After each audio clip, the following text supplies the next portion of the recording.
बिहारी जय राधा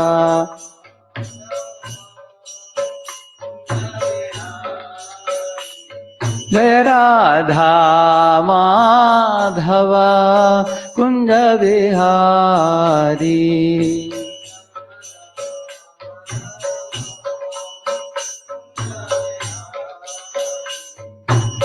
गोपी जन वल्लभ गिरिवरधारी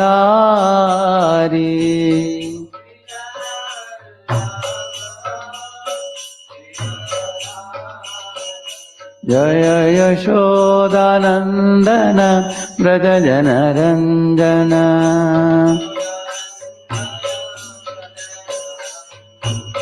यशोदानंदन व्रज जनरंजन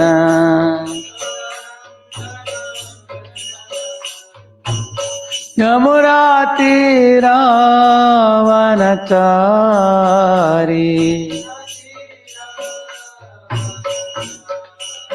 यमुना तीरावनचारी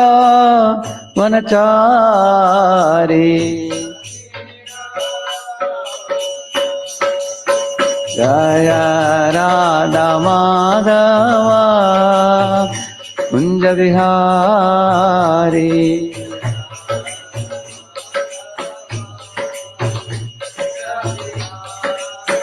जय गोपी जनवल्लभ गिरिवरधारी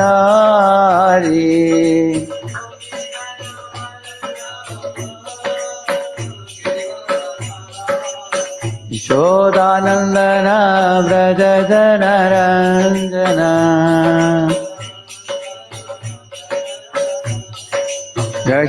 यशोदानंदन व्रज जनरंजन यमुना तीरावनचारी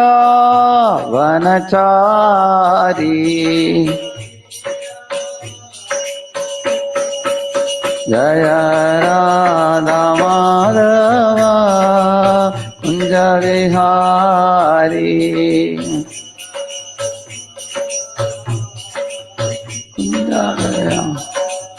जय राधा माधव कुंज बिहारी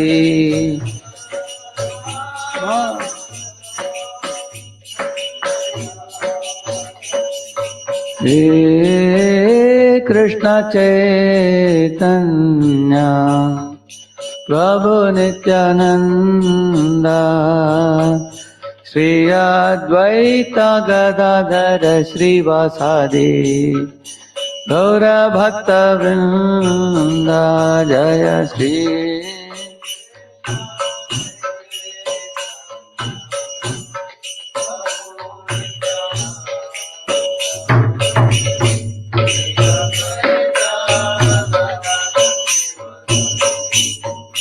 गौर भक्त हरे कृष्णा कृष्णा कृष्णा हरे हरे हरे राम राम राम हरे हरे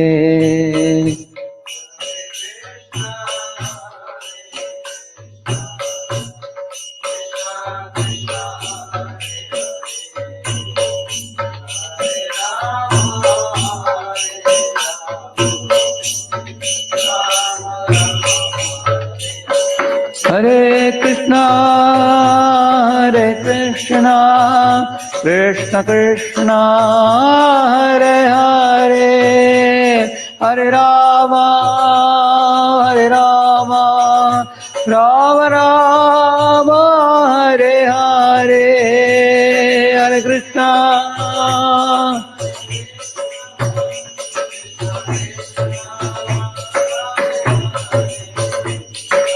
राम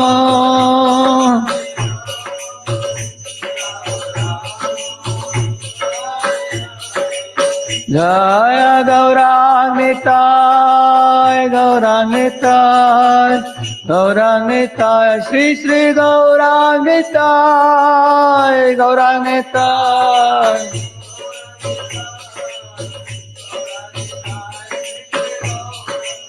हरि बोल हरि बोल हरि बोल नित्य गौर हरि बोल।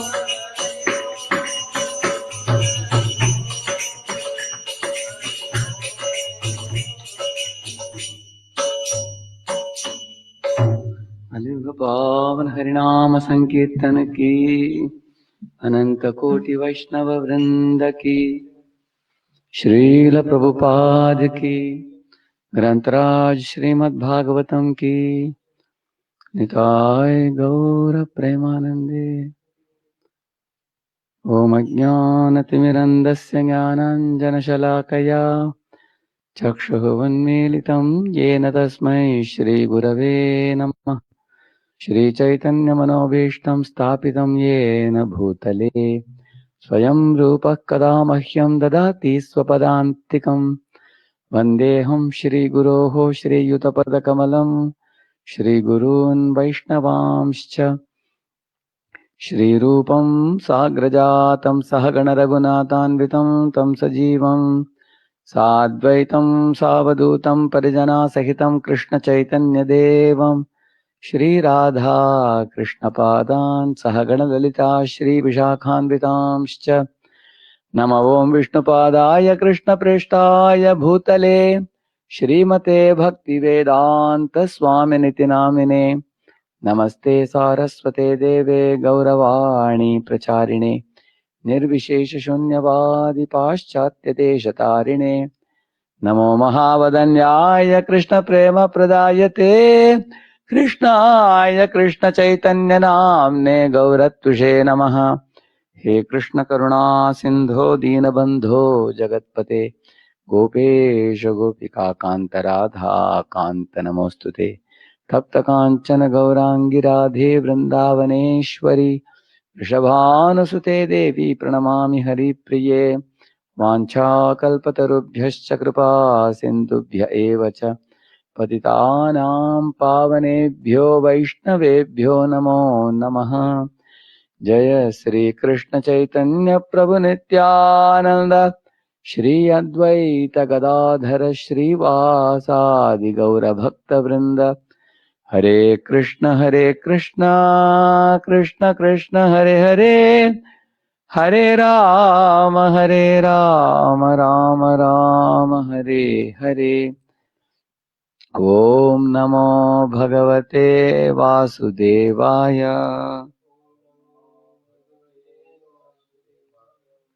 ओम नमो भगवते वासुदेवाय। ओम नमो भगवते वासुदेवाय।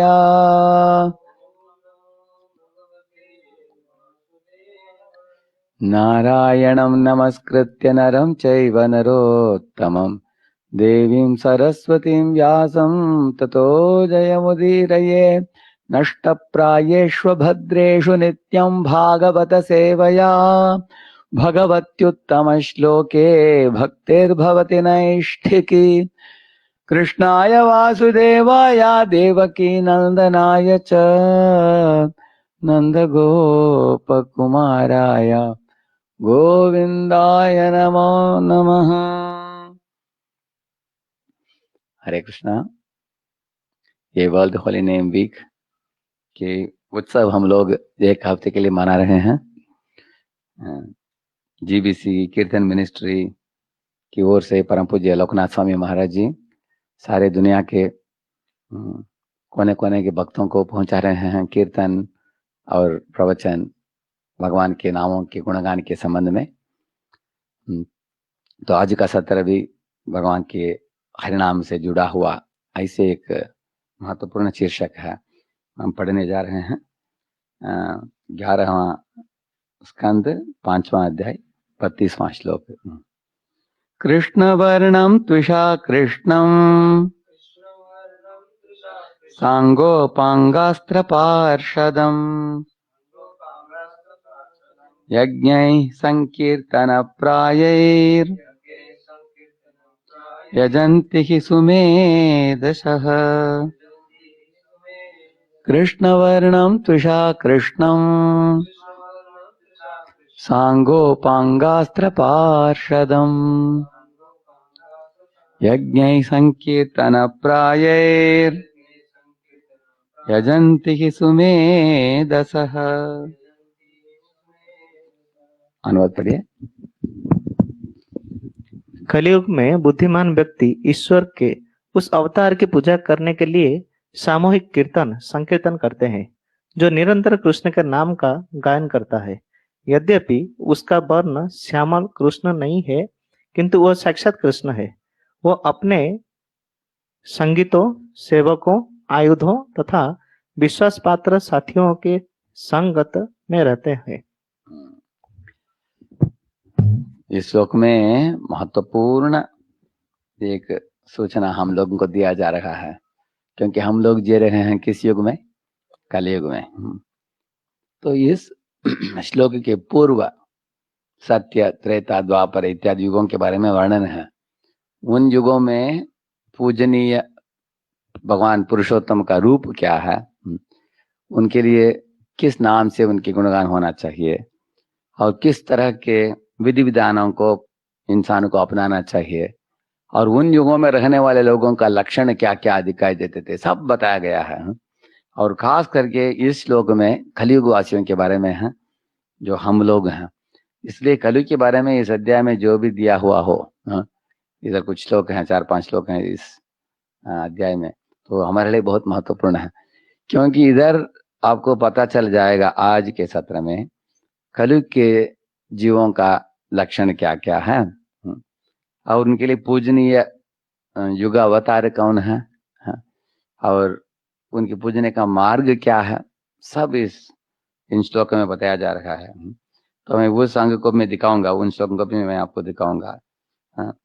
और इसका अनुवाद अभी हमने जो पढ़ा जो लिखा गया है कि इस कलयुग में जो बुद्धिमान लोग हैं वो विविध तरह के मार्गों को न अपनाकर, जैसे कर्म योग, ज्ञान योग, अष्टांग योग इत्यादि को त्याग कर वो लोग भगवान श्री चैतन्य महाप्रभु, जो कृष्ण के ही अवतार हैं, श्री कृष्ण चैतन्य, राधा कृष्ण नहीं अन्य, ऐसे बताया गया है, तो उन्हीं की पूजा करेंगे। और उनका लक्षण क्या क्या है बताया गया है इधर। जब कृष्ण अवतरित होते हैं चैतन्य महाप्रभु के रूप में, उनको बोलते हैं अंतः कृष्ण बहिर्गौर, ऐसे बोला गया है। अंदर वो कृष्ण है लेकिन बाहर देखने में गौर वर्ण का है, वो भी हम बताएंगे उसके बारे में भी। और अपने पार्षदों के साथ आते हैं, अपने आयुध भी लेके आते हैं, अपने सेवकों को लेके आते हैं, और आकर इस युग में हरिनाम का प्रचार प्रसार करते हैं। तो तात्पर्य थोड़ा पढ़िए, 2 पैरा पढ़िए, थोड़ा लंबा तात्पर्य है। तात्पर्य, यही श्लोक चैतन्य चरितामृत आदि लीला 3.52 में कृष्णदास कविराज द्वारा उद्धृत किया गया है। श्रील प्रभुपाद ने इस श्लोक की टीका इस प्रकार की है। यह पाठ श्रीमद् भागवतम 11वें स्कंद 5वें अध्याय 32 में आया है। श्रील जीव गोस्वामी ने भागवत पर की गई अपने टीका क्रम संदर्भ में इस श्लोक की व्याख्या की है, जिसमें उन्होंने चैतन्य चरितामृत में जो दिया गया है वो वर्णन भी अभी मैं बताऊंगा, लेकिन उसके पहले थोड़ा हम स्लाइड शो देख लेते हैं। Golden incarnation for the iron age, ये सुनहरा अवतार है ये लोहे के जमाने में। देखिए भगवान श्री कृष्ण अवतरित हुए थे द्वापर युग में। उस समय दुनिया के माहौल कैसा था, बहुत सुंदर तरीके से भागवत में बताया गया है। एक सुंदर श्लोक याद आ रहा है, कामं बवर्ष पर्जन्यः सर्व काम दुघामहि शिशिचुस्म व्रजान गावः पयसो उदस्वतीर्मुदा। ऐसे बताया कि कृष्ण की उपस्थिति में जब युधिष्ठिर महाराज राजा बने सारे दुनिया के, उस समय गाय अपने स्तन में इतना उसका दूध उबल कर आता था और वो भागती थी एक स्थान से दूसरे स्थान। ऐसे भागते समय दूध नीचे गिरकर दूध का कीचड़ बना जमीन में, ऐसे बताया गया है। गाय सब बहुत खुश थी। गाय ही खुश नहीं थी, मनुष्य लोग भी बहुत खुश थे। और प्रकृति के वातावरण में किसी भी तरह का कुछ व्याधि नहीं था, जैसे आजकल व्याधि चल रहा है, कुछ व्याधि नहीं था। और लोग तंदुरुस्त थे, और धन दौलत की कुछ कमी नहीं थी। खाद्य पदार्थ जो थे खाने के योग्य बहुत भरपूर मिलते थे। कुंती महारानी भी बोलती है भगवान कृष्ण के सिर्फ दृष्टिपात मात्र से इमे जनपदा श्रद्धा सुपक्वौषधि वीरुणः वनाद्रिणदि हुदन बंतो हेदंते तब भिक्षितैः। बोलती है कि आपकी सिर्फ दृष्टिपात मात्र से प्रकृति में हरियाली छा गई है, तरकारी मिल रही है, फल फूल इत्यादि मिल रहे हैं, तालाब झील इत्यादि पानी से भर जाते हैं, बारिश समय पर होता है, सूर्य का ताप ज्यादा नहीं है, और मौसम भी बहुत बढ़िया है, सब लोग खुश हैं। माता पिता को बच्चे आदर देते हैं, स्त्रियां पतिव्रता नारी होती हैं, पुरुष अपने परिवार को संरक्षण प्रदान करते हैं, और सब एक दूसरे के साथ बहुत प्रेम से मिलजुल कर भगवान को केंद्र बिंदु बनाकर जीवन जीते हैं। ऐसे भगवान कृष्ण की उपस्थिति में दुनिया में कितना बहुत सुंदर था। कैसे वो वैदिक संस्कृति था, गायों की रक्षा होती थी, स्त्रियों की रक्षा होती थी, वृद्धों की रक्षा होती थी, ब्राह्मण लोग सब वैदिक संस्कृति को सिखा रहे थे बाकी लोगों को, शासन भी शांति से चल रहा था, कुछ झगड़ा कहीं नहीं था। लेकिन भगवान कृष्ण अपने धाम जब लौट गए उस समय इस दुनिया में अंधेरा छा गया। साथ साथ बताया गया कि आसमान में डुब डुब आवाज आता था लेकिन पानी बरसता नहीं था। ऐसे इतना ही नहीं, ऐसे बताया गया कि जिह्म प्रायम च व्यवहृतम शाट्य कर्मम च सौहृदम पितृन मातृ सुहृद भ्रातृ दंपति नाम च कलकनम। ऐसे बताया गया कि जिह्म प्रायम च व्यवहृतम, बताते हैं कि इस दुनिया में युधिष्ठिर महाराज ने देखा कि अनेक लोग धोखाबाजी करना, जैसे काम धंधा करते समय पैसा कमाने के लिए, जिह्म प्रायम च व्यवहृतम शाट्य कर्मम, शाट्य कर्म मतलब चालाकी करना, षड्यंत्र रचाना।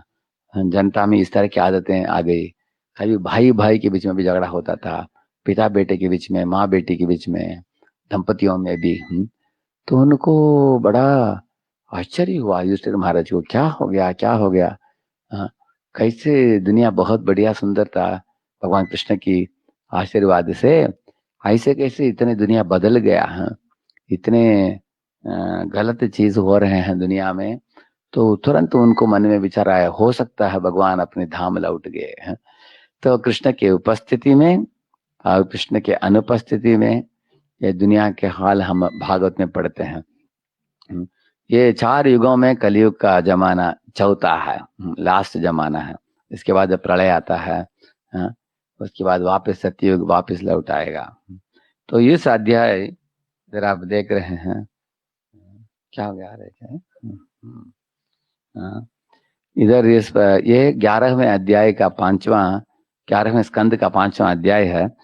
उधर निमि महाराज नवयुगेंद्रों में खरबाज ऋषि करके एक ऋषि हैं, उनको पूछ रहे हैं, उनको प्रश्न पूछा था उन्होंने। तो ये नवयुगेंद्र आप इधर पिक्चर में देख रहे हैं, नवयुगेंद्र आप पहुंचे, निमि महाराज उनको स्वागत कर रहे हैं।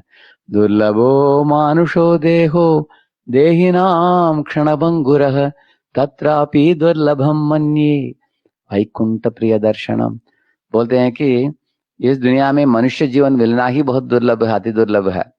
लेकिन मनुष्य जीवन मिलने के बाद भी अगर किसी को आप जैसे संत महात्माओं के संग मिलता हो, वो और भी दुर्लभ है, बोल रहे हैं। तत्रापि दुर्लभम मन्ये वैकुंठ प्रिय दर्शनम। आप लोग वैकुंठवासी हो, लेकिन इस तरह भ्रमण करके, सफर करके, आप अलग अलग लोगों को मिलकर आप उनको भगवान का याद दिला रहे हो। आप तो आप इस तरह आए हैं मेरे सभा में, हम सब लोग आपकी संग लेकर हम भी भक्ति में आगे बढ़ेंगे। इस तरह निमि महाराज ने उनके गुणगान की। अनेक प्रश्न पूछा अलग अलग नवयुगेंद्रों को। उनमें से 9वां प्रश्न वो पूछ रहे हैं कि भगवान इस दुनिया में अलग अलग रंगों में, अलग अलग रूपों में, अलग अलग नामों में 4 युग अवतारों के रूप में अवतरित होते हैं।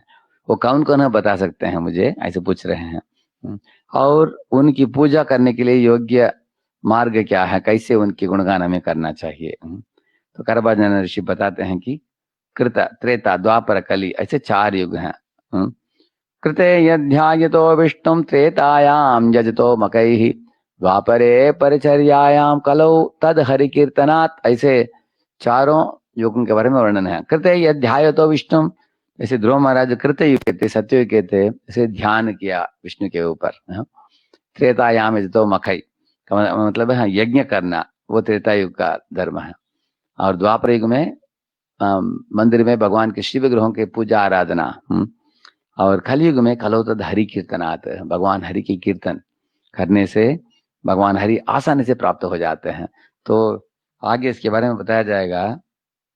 ये 11वां स्कंद के 5वां अध्याय जो है, इधर इसके पहले का सेक्शन ऐसा आता है कि बात आता है कि अभक्त जो होते हैं, इनके बारे में पहली बात आता है 8वां प्रश्न में। तो इसके बारे में जानना क्यों आवश्यक है? क्योंकि इस तरह की अभक्ति के कारण ये लोग भगवान के विरुद्ध होकर इस दुनिया में भटकते रहते हैं। उनकी उद्धार कैसे होगा, ये भी उनका चिंता था निमि महाराज का। इसलिए बताते हैं कि 2 तरह के लोग वर्णाश्रम से पतित होते हैं। वर्णाश्रम मतलब है ब्राह्मण, क्षत्रिय, वैश्य, शूद्र के स्तर से पददलित होकर नीचे गिरते हैं। कौन है? एक है न भजंती और अवजानंती, ऐसे बोलते हैं। भगवान को न पूजा करने वाले, क्योंकि अज्ञानी पुरुष हैं। और ऐसे कुछ लोग हैं। और जैसे स्त्री शूद्र द्विजबंधु नाम त्रयी नाम नदी गोचर, ऐसे बताया गया भागवत में कि भगवान इनको भी कृपा दिखाते हैं अगर ये लोग भक्ति मार्ग में जुड़ जाएंगे तो। अगर हरिनाम लेकर ये लोग सुधर सकते हैं। और दूसरा है अवजानंती, तो ये लोग जान बूझ कर भी, ये लोग जैसे ब्राह्मण, क्षत्रिय, वैश्य होते हैं, गर्व के वश में आकर भगवान का अपमान करते हैं। मैं अभी दिखाऊंगा इसके बारे में, और आप देख सकते हैं। इधर देखिए, जो लोग पहले बोला मैंने, जैसे शूद्र, ऐसे लोग जो होते हैं, कुछ लोग जो अभक्त होता है उसके गुण बताया गया है। इधर 10 गुण बताया गया है अभक्त में। वो हिंसात्मक होता है, वो कामुक होता है, क्रोधी होता है, धोखाबाजी करता है, अहंकारी होता है, पाप करता है, भक्तों का निंदा करता है, नहीं तो मजाक उड़ाता है। अपनी पत्नियों को ही वो उनका ही पूजा करते हैं, और उनके घर मैथुन का घर बन जाता है। और वो भी रीति रिवाजों में जुड़ते हैं, लेकिन भगवान से जुड़ा हुआ नहीं है, मनमानी करते हैं और जानवरों को मारते हैं। इस तरह के 10 अभक्तों का गुण बताया गया है। और उनका अहंकार का कारण क्या है बताया गया है इधर। जो श्रिया विभूत्या अभिजानेन विद्या त्यागेन रूपेण बलेन कर्मण, इसका मतलब है जिसके पास ऐश्वर्य हो, जिसके पास अनेक शक्तियां हो, अगर बहुत पढ़ा लिखा हो, धनी हो, वैरागी भी हो, नहीं तो खूबसूरती हो, शक्ति हो, अगर वैदिक रीति रिवाजों को करने में बहुत निपुण हो, तो ये सब लोग गर्वित हो जाते हैं। या तो अज्ञानी होकर पाप करते हैं, नहीं तो दूसरे श्रेणी के लोग गर्वित होकर पाप करते हैं। ब्राह्मण, क्षत्रिय, वैश्य गर्व से पीड़ित होते हैं, पाप करते हैं। और शूद्र अज्ञानता के कारण। इस तरह ये सब अभक्तों में गिने जाते हैं। एक श्लोक है उधर आएगा उधर, येषां पुरुषं साक्षात् आत्म प्रभवमीश्वरम न भजन्ति अवजानन्ति स्थानात् भ्रष्टाः पतन्त्यधः, अपने स्थान से भ्रष्ट होकर नीचे गिरते हैं ये लोग। तो ये लोगों को कैसे बचाया जाए, कैसे? तो निमि महाराज की ये भी चिंता थी कि अगर समूह में लोग इस तरह पतित हो जाएंगे कलयुग में, तो उनका उद्धार कैसे होगा। तो इसलिए इधर बताया गया कि मनुष्य जीवन बिगड़ जाता है अगर कोई भक्ति में नहीं लगता है। तो अगर कोई भक्ति में लग जाता है, भगवान की पूजा आराधना में, उसके हृदय पिघल जाता है, वो नम्र बन जाता है, अहंकारी नहीं होता है। अगर कोई पहले अज्ञानी था, तो अज्ञानता को छोड़कर दिव्य ज्ञान प्राप्त होता है उसको। तो इसलिए क्या करते हैं, भगवान अलग अलग युगों में अवतरित होते हैं, लोगों को जगाने के लिए, उठाने के लिए, उनको दिव्य ज्ञान प्रदान करने के लिए, उनके अहंकार को मिटाने के लिए। तो अलग अलग रूपों में, अलग अलग रंगों में भगवान अवतरित होते हैं। तो उन्होंने इसलिए पूछा कि भगवान इस तरह अवतरित होकर सबको दिव्य ज्ञान प्रदान करते हैं, वो क्या क्या रूप है, तब पूछा उन्होंने ये प्रश्न। तब बताते हैं, इधर देखिए अलग अलग युगों के बारे में वर्णन है इधर। तो सत्य, त्रेता, द्वापर, कली, चारों युग के बारे में वर्णन है इधर। तो आप देखेंगे सत्य युग में बता रहे हैं इधर 22वां श्लोक में। सत्युग के लोगों के बारे में सुनिए कितना क्या है उनके अंदर अच्छे गुण था। मनुष्यास्तु तदा शांता निर्वैरा सुहृद समाः यजन्ति तपसा देवं शमेन च दमेन च। क्या क्या गुण थे उनमें, जैसे बताया गया है कि वो लोग ईर्ष्या से मुक्त थे, कृपालु थे, सदा भगवान की पूजा आराधना करते थे, और शमेन दमेन च, मन को भी संयम में रखा था और इंद्रियों को भी संयमित रखा था ये लोग। ये सत्ययुगवासी हैं। और उनका किस रूप का आराधना करते थे भगवान? चतुर्भुज रूप में, एक ब्रह्मचारी के रूप में आते हैं। उनका नाम है हंस, वैकुंठ, धर्म, योगेश्वर, ऐसे नाम से पुकारे जाते हैं भगवान। इधर टेबल देखा आपने। और खास करके उनके गुण आप देख सकते हैं। शांता निर्वैराहा ऐसा बताया गया है। और सुहृद है, सब लोगों के साथ मैत्री जोड़ते थे। समाहा, सबके साथ कुछ पक्षपात नहीं करते थे। यजंती तपसा देवम शमेन च दमेन च ऐसा बताया गया है। इतने गुण हैं उनमें, सतयुग वासियों में। अभी त्रेता युग में आप जाएंगे, भगवान का रंग क्या था? लाल रंग था उनका शरीर भगवान का। क्यों? क्योंकि वो यज्ञ में लोग आहुति देते हैं, तो भगवान एक यज्ञ पुरुष एक लाल रूप धारण करके आए। वो ऋग्वेद, सामवेद, अथर्ववेद इत्यादि को, ऋग्वेद, सामवेद, यजुर्वेद लेकर आते हैं। तो विष्णु यज्ञ कृष्णगर्भ उरुक्रम नाम से पुकारे जाते हैं। ये 36वां श्लोक में वर्णन है उसका। और मार्ग क्या है त्रेता युग में? यज्ञ करना। और उनका गुण क्या है इधर आप सुन सकते हैं 25वां श्लोक में। इधर बताते हैं, तम तदा मनुजा देवम सर्वदेवमयम हरिम यजंती विद्यया त्रय्या धर्मिष्ठा ब्रह्मवादिनः। इधर बताया गया कि उधर त्रेता युग के लोग धर्मिष्ठा ऐसे बताया गया है। वो लोग धार्मिक लोग थे स्वाभाविक रूप से। जैसे आजकल स्वाभाविक रूप से लोग सिनेमा घर जाते हैं, स्वाभाविक रूप से मांस खाते हैं आजकल हैं, लेकिन त्रेता युग के लोग स्वाभाविक रूप से धार्मिक थे। सुबह जल्दी उठ जाते थे, भगवान के लिए यज्ञ वगैरह याद करना उनके लिए स्वाभाविक था ऐसे। और ब्रह्मवादिन है का मतलब हमेशा भगवान की खोज करते थे। भगवान को प्राप्त करने के लिए विविध तरह के धार्मिक जैसे यज्ञ इत्यादि करने में लगे थे वो त्रेता युग के लोग। ऐसा है। उसके बाद द्वापर युग के बारे में बताया गया है। द्वापर युग में भगवान का रूप क्या होता है? Dark blue complexion. तो उनका नाम है चतुर्व्यूह नारायण ऋषि, ऐसे पुकारा गया। आप लोग जानते हैं नर नारायण ऋषि बोलते हैं ना, वो नारायण ऋषि हैं। वो पीताम्बर जैसे पहनते हैं, श्रीवत्स चिन्ह है, उनका श्याम वर्ण है उनका। नर नारायण ऋषि, उसमें नर अर्जुन है, नारायण भगवान है। तो उनको कैसे पूजा करते हैं? वो जैसे शिव विग्रहों की पूजा बहुत सम्मान के साथ, बहुत आदर के साथ किया जाता है मंदिर में पंचरात्रि विधियों के द्वारा। उन दिनों में लोग जैसे लक्षार्चन करते थे, उनके लिए लक्षार्चन मतलब 1 लाख फूल अर्पण करना है। ऐसे पूजाएं होती थी, दिन भर घंटों घंटे होती थी ऐसे। और ये की गुणता द्वापर युग वासियों में क्या था? वो जिज्ञासवः ऐसे बताया गया है 28वां श्लोक में। इधर आप पढ़ेंगे इधर, तम तदा पुरुषम मर्त्या महाराजोपलक्षणम यजंती वेद तंत्राभ्याम परम जिज्ञासवो नृप ऐसे बताते हैं कि तो ये जो लोग थे, 28वां श्लोक पढ़िए हिंदी में अनुवाद।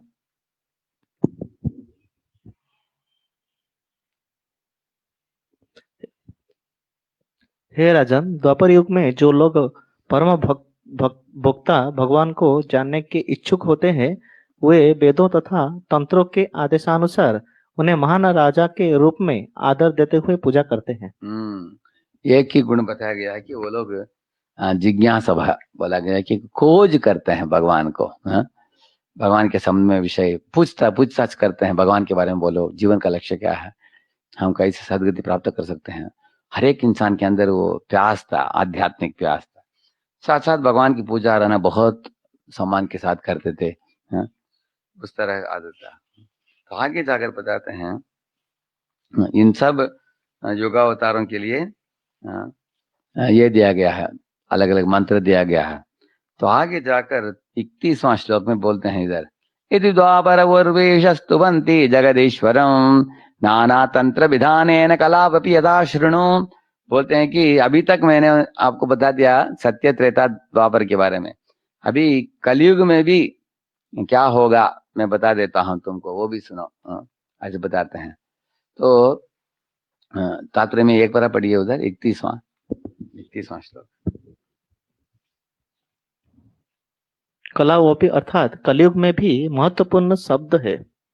यह सुविदित है कि कलयुग एक अधार्मिक युग है, अतएव यह आश्चर्यजनक ही है कि इससे नितांत अधार्मिक युग में भगवान की पूजा होती है। ऐसा नहीं कि कलयुग इतना बिगड़ा हुआ जमाना है इसलिए भगवान का कोई पूजा नहीं करेगा, ऐसा नहीं है। कलयुग में भी बोलते हैं कलावपि शृणु, ऐसे बताते हैं। कलयुग में भी युग अवतार आते हैं, कलयुग में भी पूजा आराधना होता है, लोग धर्म में जुड़ते हैं। लेकिन कली में क्या होता है, कलयुग के संबंध में अगर आप भागवत में पढ़ेंगे दोनों श्लोक आपको मिलेंगे। अगर पहले आप पढ़ लेना भागवत में, कुछ 3-4 श्लोक बताता हूँ भागवत से कलयुग के संबंध में। जैसे कलयुग के संबंध में आप ये सुनेंगे आप डर जाएंगे, लेकिन डरना नहीं, क्योंकि अच्छा चीज भी बताया गया है कलयुग के बारे में भागवत में। वो भी बता दूंगा दोनों। ऐसा आप लोगों ने सुना होगा श्लोक, प्रायेण अल्पायुष सभ्य कलावस्मिन् युगे जनाः मंदस्तु मंदमतयो मंदभाग्या ही उपद्रुताः। ऐसे बताया गया कि प्रायेण अल्पायुष, कलयुग के जीव अल्पायुष होंगे। क्यों? क्योंकि सत्ययुग में 1 लाख साल जीते थे, द्वापर युग त्रेता युग में 1000 साल जीते थे, द्वापर युग में 10,000, उसके बाद द्वापर युग में 1000 साल, और कलयुग में 100 साल बस। तो और 100 साल भी बड़ा हो जाएगा धीरे धीरे। आजकल 100 भी वो होता नहीं लोगों का, कभी कभी 70 में 60-70 में निकल जाते हैं लोग। तो अल्पायुष बोलते हैं। प्रायण अल्पायुष सभ्य कलावस्मिन युगे जना मंद बताया गया है। देखिए इंद्रिय तृप्ति के लिए मंद नहीं होंगे, आध्यात्मिक जीवन में रुचि नहीं रहेगा। जैसे हम लोग किताब वितरण के लिए जाते हैं, लोग गीता को देख कर ही सर मुड़ लेते हैं, बोलते हैं समय किधर है। और कुछ लोग बोलते हैं हमारे पास, कुछ लोग बोलते हैं रुचि नहीं है, ये मंद है।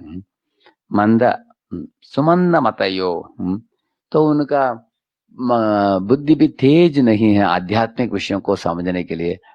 खाने पीने मजा करने में उनका जीवन बिगड़ जाता है। और उनके एजुकेशन सिस्टम भी ऐसे होता है, उनको सिखाते हैं कि आपके पूर्वज लोग बंदर थे, तो ये लोग भी बंदर जैसे मैथुन जीवन में लगते हैं लोग, क्योंकि उनको सही जानकारी नहीं है। हम लोग ऋषिपुत्र हैं, आजकल राक्षस बन रहे हैं, आप देख सकते हैं, क्योंकि हमारे पूर्वज 70 ऋषियों से हमारे वंश आता है। ये अगर जानेगा कोई तो ऋषियों जैसे ही बनेगा ना, लेकिन इसके बदल लोगों को सिखाया जाता है कि तुम्हारे पूर्वज बंदर थे, तो बंदर जैसे व्यवहार करेंगे लोग। अब बच्चे बोलेंगे माँ बाप को हम बंदर से आए हैं, बंदर जैसे हम बर्ताव भी करेंगे, है कि नहीं। इसलिए मंद सुमंद मतयो मंद भाग्य मतलब क्या है, कलयुग में लोगों को ठीक तरह से खाना नहीं मिलेगा, ठीक तरह से शिक्षा नहीं होगा, ठीक तरह से परिवार जुड़ कर नहीं रहेगा, सब टूट फूट जाएगा। तो इंसान को साधारण जीवन खाना पीना के लिए भी बहुत यत्न करना पड़ेगा।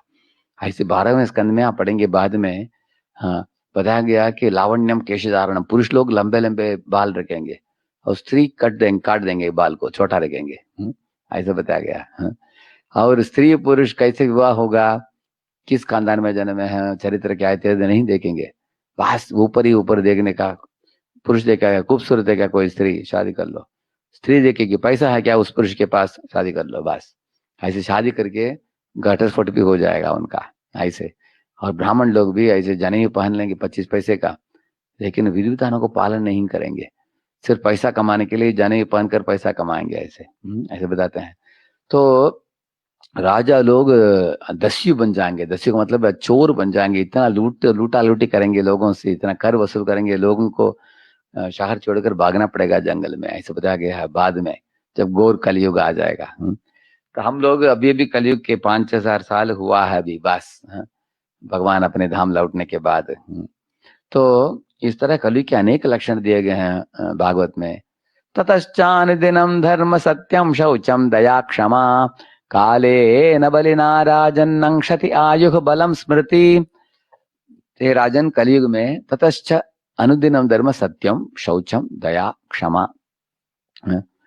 आयु बलम स्मृति इत्यादि का घटन होगा कलयुग में, ऐसे कहते हैं।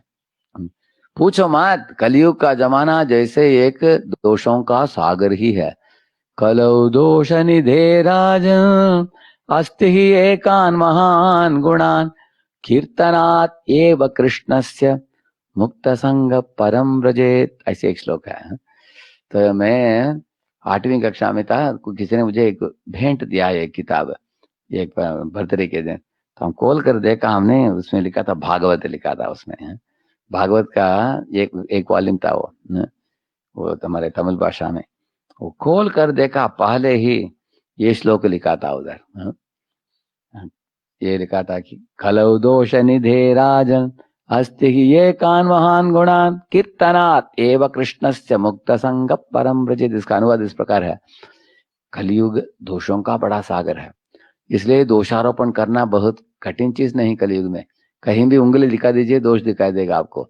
अगर कोई समुद्र के सामने खड़े होकर बोलेगा मैं तुमको पानी दिखा देता हूँ, आ जाओ, पानी दिखाना क्या बड़ी बात है, समुद्र में पानी ही पानी पड़ा है ना। इस तरह कलयुग में भी दोषी दोषों का जमाना है। ऐसे दोष, किसी लोगों में दोष दिखाना बहुत कठिन बात नहीं है कलयुग में, लेकिन ऐसे दोषों के कलयुग में भी बताते हैं एक अच्छा गुण है, एक ही है, बोलते हैं अस्ति ये कान महान गुणा। क्या है वो? कीर्तनात् एव कृष्णस्य, जो कृष्ण कीर्तन में जुड़ते हैं, मुक्त संग परम व्रजेत, वो मुक्त होकर भगवत धाम लौट जाएंगे। तो मुझे परम आनंद प्राप्त हुआ इस श्लोक को पढ़कर। तो मैं ढूंढने लगा कि कृष्ण कीर्तन किधर होता है। तो हम अलग अलग कोने कोने में जाकर देखा, तो भजन मठम करके भजन का मठ था, तो उधर हम लोग जाकर कीर्तन में भाग लेते थे। तो उधर अनेक विष्णु के, कृष्ण के, राम के भक्त आते थे उधर, तो वो लोग आकर गाते थे। वो उधर जाकर कृष्ण के अनेक नाम गाते थे वो लोग, राधे राधे गोविंद गोविंद राधे गोपाल राधे, ऐसे गाते थे। हाँ, तो हम लोग वो हरे राम गाते थे वो लोग। हरे कृष्ण, जब हम छोटे वयस से हम जाते थे, लेकिन ये श्लोक पढ़ने के बाद हमको लगा मन में कि यही धर्म है, इसको हमें गंभीरता से पालन करना होगा। लेकिन बाद में बड़े होने के बाद जब प्रभुपाद की किताबें प्राप्त हुई, तब हमको ये जानकारी प्राप्त हुआ कि ये हरिनाम को वितरण करने वाला व्यक्ति कौन है कलयुग में, वो भगवान श्री चैतन्य महाप्रभु है। मनुष्यों को ही नहीं, वो झारखंड के जंगल में रहने वाले प्राणियों को भी उन्होंने हरिनाम को वितरण किया। ये युग अवतार है। तो हमको रुचि लग गया कि ये जानना चाहिए कि युग अवतार कौन है। इस कलयुग में अवतरित हुए हैं, शास्त्र बताते हैं कि वो खुद ही कृष्ण है। मेरा भाई एक गीत में लिखते हैं, लास्ट लाइन में, लास्ट पैरा में वो लिखते हैं कि कृष्ण जो मुरली बजाते हैं, अभी मुरली को छोड़कर हाथ में डंडा ले लिया है। कृष्ण जिनके घुंघराले बाल होते हैं काले, तो वो मुंडन कर लिया है। कृष्ण जो श्याम वर्ण के होते हैं, बादल जैसे, उनका भी सुनहरा रंग हो गया है। तो कृष्ण जो पीतांबर पहनकर रंग बिरंगे माला पहनते हैं, जो वैजयंती माला है, अभी वही कृष्ण एक भगवा कपड़ा पहने हैं और उनके शरीर में चंदन का लेप लगाया है। लेकिन खूबसूरती में कृष्ण में और कृष्ण जो श्याम सुंदर बोलते हैं, इनको गौर सुंदर बोलते हैं, उनमें कुछ फर्क नहीं है। दोनों का खूबसूरती एक ही है। दोनों में, दोनों की आंखों कमल के पंखुड़ियों के बराबर ही दिखता है। तो जब वही कृष्ण इस रूप में आते हैं, चैतन्य महाप्रभु के रूप में वो युगावतार होकर हरिनाम का वितरण करते हैं। आइए आपको दिखाते हैं कैसे वो वितरण करते हैं हरिनाम।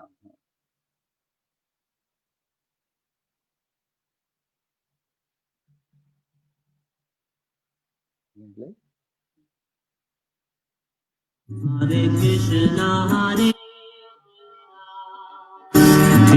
कृष्णा हरे हरे, हरे Ram Ram Ram Hare Hare. Here is one of the pastimes of Lord Chaitanya, who lived around 500 years ago in India. One day, Lord Chaitanya and his associates set off early in the morning for the holy land of Vrindavan. महाप्रभु जा रहे Walked हैं along the forest paths until the Jarikanda forest, सेवक which was Balabhadra full of Bhattacharya के साथ। wild and dangerous animals such as tigers, elephants, snakes, and so many more. But Lord Chaitanya walked through there without any cares or worries, simply chanting the holy names of Lord Krishna. Hare Krishna, Krishna Krishna, Hare Hare, Hare Rama, Rama Rama, Hare Hare. As Lord Chaitanya was walking along, deep in thoughts of Lord Krishna, he unknowingly stepped on a tiger that was sleeping on the path. एक सोने वाले बाघ के ऊपर पांव रख दिया। The tiger woke up. Oh no, now we are finished, thought his friend Balabhadra.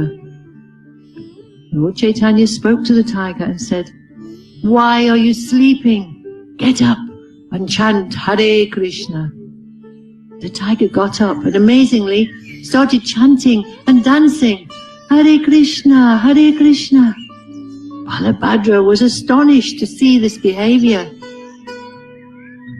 Another day, while Lord Chaitanya was bathing in a river, a herd of elephants came charging into the water. The Lord splashed water on the elephants and asked them to chant Hare Krishna. When the water touched their bodies, the elephants began chanting, Krishna, Krishna. Some of them danced and others called out in great joy. Balabhadra was amazed to see this miracle. Sometimes Lord Chaitanya's sweet singing would attract the deer in the forest, and they would follow him. One day, even tigers joined in the party. Lord Chaitanya inspired all of them to chant Hare Krishna and dance together in ecstasy. Balabhadra was struck with wonder. How was this possible? Wherever the Lord went, all the birds, trees and creepers became jubilant. Lord Chaitanya is asking all of us to join him, to chant and be happy, just like all the animals in the Jarikanda forest.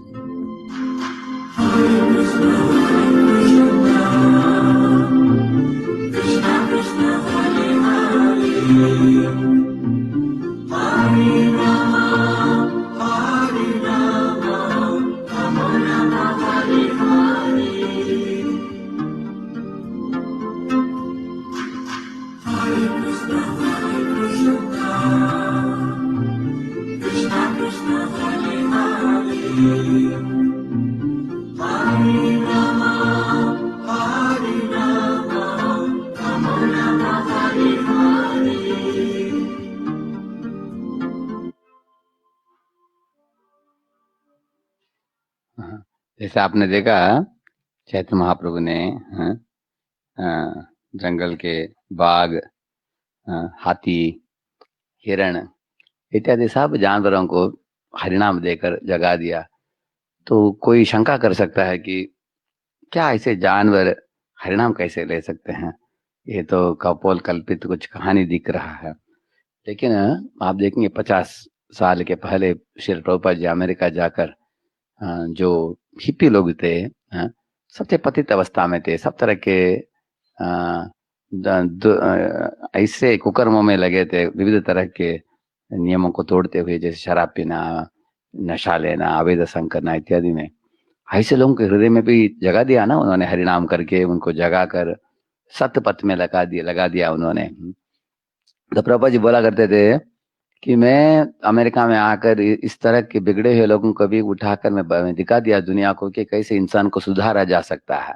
हाँ, जैसे पानी निर्मल होता है जब बारिश गिरती है, लेकिन वो निर्मल पानी मिट्टी को छूकर वो गंदा हो जाती है। लेकिन उसको पुनः निर्मल किया जा सकता है। इसी तरह हरिनाम के द्वारा चित्त को हम शुद्ध कर सकते हैं। ऐसे प्रभुपाद जी ने प्रचार किया। एक बार जब प्रभुपाद जी अमेरिका में प्रचार करके 1972 में भारत वापस लौट आए, उस समय चौपाटी बीच में बहुत बड़ा एक कार्यक्रम हो रहा था साधु समाज करके। उधर हमारे प्रभुपाद जी के लिए भी एक इनविटेशन आया था, उनको बुलाया था, स्वागत किया था वो लोगों ने। तो प्रभुपाद जी स्टेज के ऊपर गए, देखा ऐसे 7-8 साधु महात्मा लोग बैठे थे अलग अलग संस्था के। तो हमारे प्रभुपाद जी को वो बुलावा आया था। क्यों? ये स्वामी जी ने अमेरिका में जाकर अमेरिकी स्त्री पुरुषों को भी नचाया है हरिनाम संकीर्तन में, है? तो वो लोग जानना चाहते थे कि कैसे किया, क्या किया। बुलाया गया तो प्रभुपाद जी बैठे थे, देखा कि लगभग 15-20 हजार लोग बैठे थे समुद्र के तट में। लेकिन ये सन्यासी लोग लंबा चौड़ा बातें कर रहे थे, सब लोग नींद आ रहा था। उस समय प्रभुपाद जी ने लास्ट में सोचा मैं भी अगर एक प्रवचन दूंगा, अभी लोग सुनने के लिए अब योग्य नहीं है क्योंकि ये लोग बहुत लंबे बात कर दिया है। इसलिए उन्होंने एक उपाय ढूंढा। उन्होंने अपने ताली बजाकर बुलाया अपने भक्तों को। तुरंत अमेरिकी भक्त लोग आ गए स्टेज में। एक छोटी लड़की थी, उनका नाम है सरस्वती करके, जैसे 5-6 वयस का छोटी थी वो भी आ गए स्टेज में। और सब लोग जोरदार ऐसे कीर्तन चालू कर दिया है स्टेज में मृदंग करताल के साथ। तो सब लोग खड़े हो गए हैं और सब लोग नाचने लगे, गाने लगे। कुछ लोग रो भी रहे थे। और न्यूज़पेपर वाले लोग न्यूज़पेपर को हाथ में उठाकर ऐसे गोल गोल घुमा रहे थे। पुलिस भी अपने लाठी को घुमा रही थी, हैं? और अब स्टेज में देखा, अगले दिन न्यूज़पेपर में बड़ा न्यूज़ आ गया है कि हरे कृष्ण भक्त लोग शिका को ऐसे हिलाते हुए, ऐसे शेवन हड्डी के साथ सुंदर तिलक पहनकर ये लोग स्टेज में नाचकर 15-20 हजार लोगों को नचा दिया, ऐसे आया था। तो वो लोग कीर्तन कुछ समय के लिए किया ऐसे। उसके बाद 10 मिनट के बाद प्रभुपाद ने रोका कीर्तन को, सब लोगों को बिठाया। 5 ही मिनट बोले प्रभुपाद जी। प्रभुपाद जी बोले कि मेरे पहले निखिलानंदा स्वामी, निखिलात्मानंदा स्वामी, वो रामकृष्ण मठ के थे। प्रभुपाद जी बोले कि उन्होंने बोला कि भारत के लोगों को अभी चरित्रवान जीवन में जोड़ना चाहिए। अगर चरित्रवान होंगे तब लोगों को शांति, सुख, परमानंद प्राप्त हो सकता है। ऐसे उन्होंने बोला स्वामी जी ने। तो प्रभुपाद जी ने बोला कि ऐसे चरित्रवान जीवन बिताना हो लोगों को, खास करके युवकों को, युवतियों को कैसे सिखाया जाए, ऐसे प्रभुपाद जी ने पूछा। और प्रभुपाद ने जवाब दिया, मैंने कुछ नहीं किया, मैं अमेरिका में गया, हरिनाम संकीर्तन किया बस। चैतन्य महाप्रभु के जो ये आंदोलन चालू की महाप्रभु ने, उस आंदोलन को लेके जाकर लोगों को हरिनाम दिया। हरिनाम जप करके उनका चित्त शुद्ध हो गया और सब तरह के गंदे आदतों को छोड़कर व्यसन मुक्त होकर ये लोग शुद्ध भक्ति में जुड़ गए हैं। तो प्रभुपाद ने बोले, आप लोग समझ रहे हैं क्या, अगर अमेरिकी इंसान जुड़ सकता है शुद्ध होकर, तो भारतवासी के लिए क्या मुश्किल है? तो आप लोग तो कृष्ण को पहले से जानते हैं, आप लोग राम और कृष्ण को। अभी देखो हमने हरिनाम किया, सब लोग नाच रहे थे, रो रहे थे। तो इस तरह के भगवान के लिए भाव जो है लोगों के अंदर एक सुप्त अवस्था में है। जैसे एक कोयला जो होता है ना, लाल लाल, उसके ऊपर भस्म होता है, करके भस्म को निकालो तो कोयला गर्मा गर्म कोयला आ जाता है बाहर। ऐसे ही प्रभुपाद जी बोले कि प्रेम, भगवान के लिए प्रेम बहुत स्वाभाविक है हमारे भारतवासियों के लिए। तो आप लोगों से मेरा एक ही विनती है, प्रभुपाद जी हाथ जोड़कर विनती किया कि आप लोग हरे कृष्ण मंत्र का उच्चारण करो। हरे कृष्ण कृष्ण कृष्ण हरे हरे, हरे राम राम राम हरे हरे। तो आप देखोगे कि बहुत गंदे से गंदे आदत भी छूट जाएगा, है आपको, क्योंकि जितना चित्त शुद्ध होता है, मल मिट जाता है, और पवित्र भावनाएं उठते हैं एक व्यक्ति में, और भगवान का प्रेम जग जाता है। अगर जानवरों को भी नचाया महाप्रभु ने, हमारे अंदर भी जानवर जैसे प्रवृत्तियां हैं, लेकिन उनको मिटा सकते हैं हरिनाम के द्वारा। ऐसे प्रभुपाद जी बोले थे। तो ये युगावतार है, बहुत बड़े अति कृपालु परम दयालु चैतन्य महाप्रभु हैं। उनके बारे में शास्त्रों में भी बताया है। इधर जैसे देखते हैं आपको ये एक श्लोक दिखाते हैं।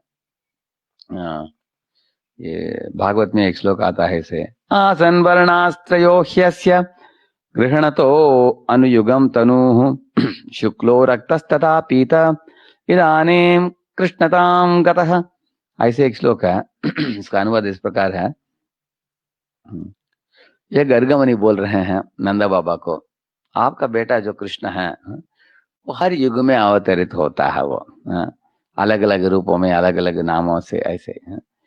तो कभी कभी उसका रंग होता है सफेद होता है, कभी लाल होता है, कभी पीला होता है। तो अभी आज मैं बता रहा था आपको, सत्ययुग त्रेतायुग में लाल होता है उनका, सत्ययुग में शुक्ल रंग होता है कि नहीं अवतार। तो अभी पीला बोला गया है, अभी तक पीला अवतार हुए नहीं है सत्य त्रेता द्वापर में। उसका मतलब है कलयुग में जो पीला रंग में आए हुए युग अवतार चैतन्य महाप्रभु कौन है, वो ही उनके बारे में ही इधर एक भविष्यवाणी हुआ है भागवत में। शुक्लो पीतस तथा रक्तस, तो पीत रंग का।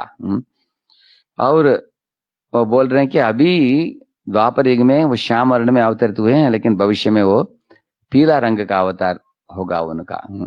तो इसका चैतन्य महाप्रभु का वर्णन इधर भी है। और एक श्लोक है भागवत में, एक मिनट आपको दिखाएंगे। और एक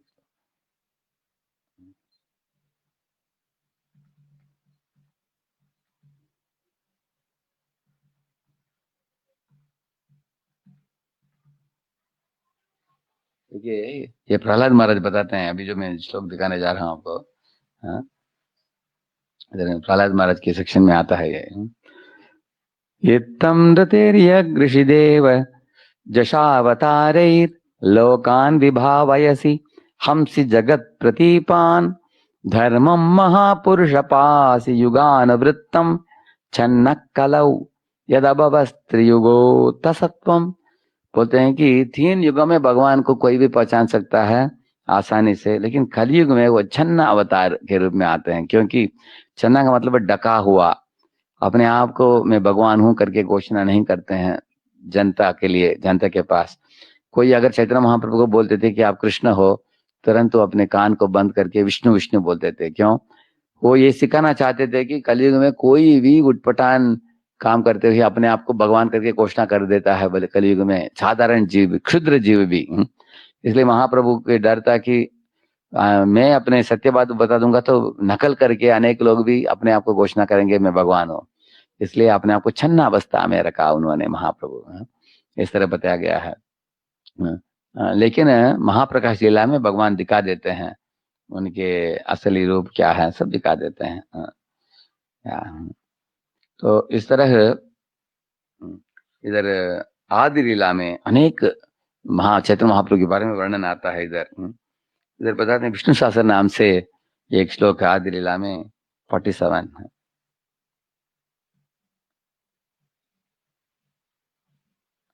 विष्णु सहस्त्र नाम के एक श्लोक पढ़ लेंगे।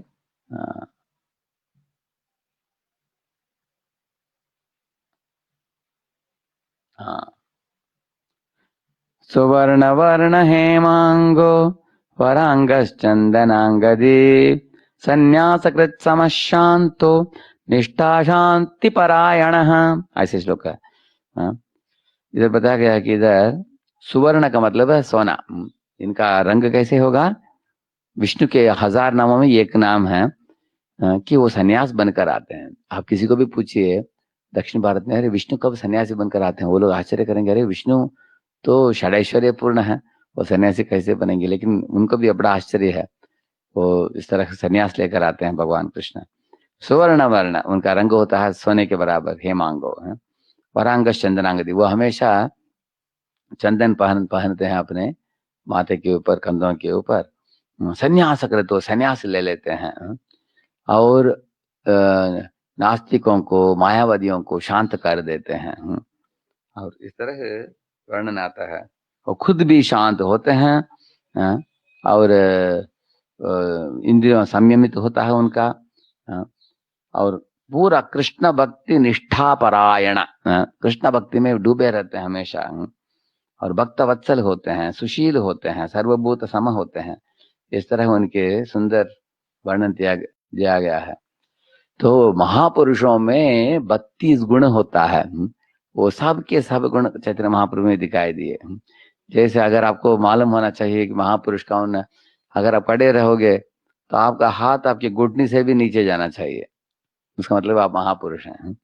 ऐसे अलग अलग लक्षण चैतन्य महाप्रभु के शरीर में दिखाई दिए सब। तो अभी मैं विष्णु शासन नाम से बताया आपको, और इस तरह है। अभी जिस श्लोक आज हम पढ़ रहे थे उस श्लोक को पढ़ेंगे अभी। उसमें कृष्ण वर्णम तुषा कृष्णम पढ़े नाम ने, पढ़ते नंबर 11।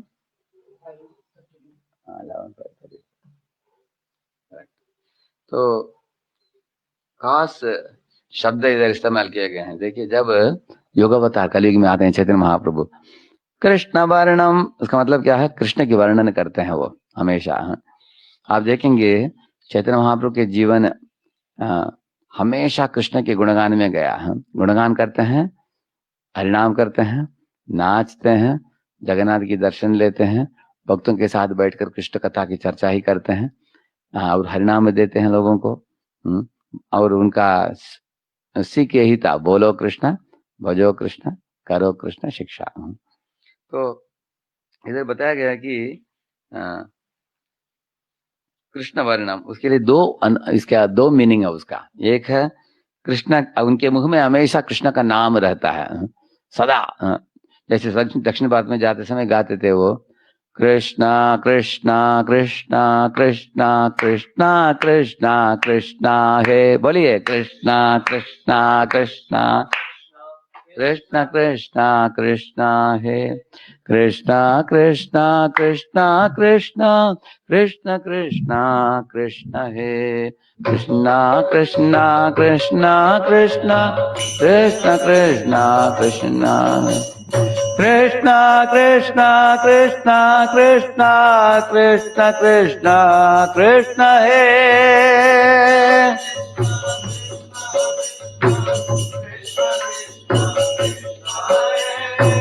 कृष्ण कृष्ण कृष्ण कृष्ण कृष्ण कृष्ण कृष्ण हे,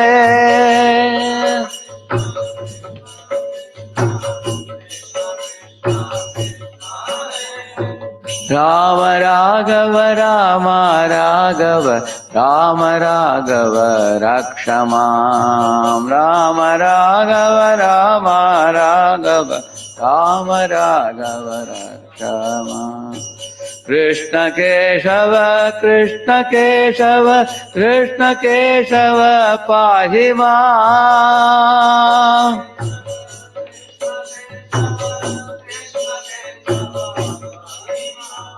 कृष्ण कृष्ण कृष्ण कृष्ण कृष्ण कृष्ण कृष्ण हे,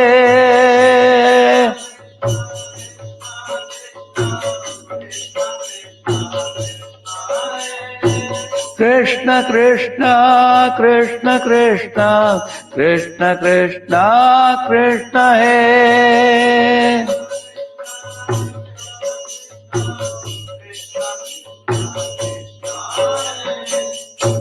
ऐसे दक्षिण भारत में गाते गाते गए महाप्रभु। ऐसे गाते हुए नाचते हुए उनके सुंदर स्वरूप को देखकर इसलिए बताया गया कि कृष्ण वर्णम तुषार कृष्णम, उनके रंग श्याम नहीं है, सुनहरा रंग है। स अंग उप अंग पार्षदम, ऐसे बताते हैं। देखिए, अंग का मतलब है जैसे अभी शरीर का, हमारे शरीर में मेरे हाथ है, अभी इसको अंग बोलते हैं। अभी हाथ में जो उंगलियां होते हैं वो उपांग बोलते हैं उसको, क्योंकि ये शरीर से सीधा जुड़ा है, और उपांग जो होते हैं वो ये हाथ से जुड़ा हुआ है। इसी तरह चैतन्य महाप्रभु के पार्षद थे नित्यानंद प्रभु, अद्वैताचार्य प्रभु और गदाधर, ये लोगों को बोलते हैं अंग। भगवान के जैसे डालियां होते हैं पेड़ में, ऐसे हैं। और उपांग का मतलब है जो उनसे जुड़े हुए भक्त लोग हैं, उनको भी उपांग बताया गया। अनेक पार्षदों को लेके आया चैतन्य महाप्रभु। ये चैतन्य महाप्रभु की लीला बहुत सुंदर है। क्यों? अभी राधा कृष्ण की लीला जो होता है उसमें अनेक लोग अलग लोगों को गलत फहमी हो जाता है राधा कृष्ण लीला में। कभी कभी उसको पढ़ते समय लोग सोचते हैं कि ये तो गोपियां और कृष्ण के बीच में जो लीला होता है वो उन लीलाओं को पढ़कर लोग कभी कभी सोचते हैं कि ये तो लड़का लड़की के बीच में संबंध होता है, ऐसे लोग सोचते हैं। गलत फहमी होता है ऐसे। हाँ, वैसे तो गलत फहमी होना भी मूर्खता है, क्योंकि कामुक लोग गलत समझ बैठते हैं। इसलिए हम वैष्णव आचार्यों से सुनना चाहिए। हाँ। जैसे सुखदेव जी बताते हैं परीक्षित को, सुत गोस्वामी बताते हैं शौनकादि ऋषि को। हाँ। इस तरह जैसे चैतन्य महाप्रभु, शंकराचार्य, आप इनके बारे में पढ़ते हैं तो ये लोगों ने गोपियों की बहुत गुणगान की है। इसलिए अब भागवत पढ़ते समय भागवत पढ़ भागवत स्थाने बता गया है। एक महाभागवत भक्त से सुनना चाहिए भागवत ऐसे। लेकिन चैतन्य महाप्रभु के लीला को सुनकर कुछ गलतफहमी नहीं होगा, क्योंकि राधा और कृष्ण मिलकर चैतन्य महाप्रभु के रूप में आते हैं। राधा कृष्ण प्रणय विकृतिर्ह्लादिनी शक्तिरस्मात् एकात्मानावपि भुवि पुरा देह भेदम गतौ तौ चैतन्याख्यम प्रकटमधुना तद्वयं चैक्यमाप्तम् राधा भावद्युति सुवलितम नौमि कृष्ण स्वरूपम। ऐसे एक सुंदर श्लोक है। तो राधा और कृष्ण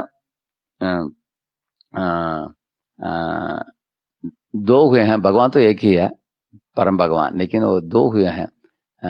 कृष्ण के लेफ्ट साइड से बाईं साइड से राधा रानी निकलती है, राधा और कृष्ण दोनों। इस तरह से सब जीवों को परम आनंद प्रदान करते हैं, लेकिन वो एक होकर चैतन्य महाप्रभु बनते हैं। चैतन्यम ऐक्यम बताया गया, ऐक्य होकर चैतन्य महाप्रभु बनकर आते हैं। इस तरह गदाधर पंडित राधा रानी है, लेकिन एक ब्रह्मचारी के रूप में आते हैं गदाधर पंडित। इसलिए उनके पार्षद जो होते हैं अद्वैताचार्य प्रभु, नित्यानंद प्रभु, गदाधर पंडित और श्रीवास और बाकी सब वो जीव तत्व है। श्रीवास ठाकुर और बाकी सब भक्त वृंद उपांग है। तो इस तरह उनके मुख में हमेशा कृष्ण का नाम निकलता है और कृष्ण का वर्णन होता है, वो दूसरा मीनिंग है उसका, कृष्ण वर्णम, वर्ण करते हैं। और तुषा, उनका शरीर का कांति क्या है, सुनहरा रंग का होता है। तो मैंने पढ़ा है, परम पूज्य गौर गोविंद महाराज बताते हैं प्रेम के अलग अलग स्तर है। प्रेम ऐसे बताते हैं, स्नेह, राग, अनुराग, भाव, महाभाव, इस तरह के बहुत गहरे गहरे। जैसे हम लोग कभी मिश्री को पानी में मिलाकर आप गर्म करते हो तो पहले तो पानी पानी ही पानी रहता है, लेकिन धीरे धीरे मजबूत हो जाता है, धीरे धीरे रॉक कैंडी बन जाता है, उसको क्या बोलते हैं, कड़ी साकर बन जाता है वो। इसी तरह प्रेम भी गाढ़ प्रेम जब हो जाता है उसको महाभाव बोलते हैं। महाभाव स्वरूपिणी राधा ठाकुरानी बोला गया है। राधा रानी एकमात्र व्यक्ति है जो महाभाव को प्रकट कर सकती है। समुद्र के बराबर प्रेम है उनके हृदय में कृष्ण के लिए। तो उसमें महाभाव में एक मदनोक्य महाभाव बोलते हैं। उसका मतलब क्या है, जो महाभाव जिनके हृदय में हो उनका शरीर का कांति हो जाएगा सुनहरा। ऐसे बताया गया है। जैसे अगर कोई क्रोधी व्यक्ति होता है उसकी आंखें लाल लाल हो जाते हैं उसके, है ना, आवाज भी उठाता है वो, अभी और आवाज हो गया तो हाथ भी ऊपर करता हो।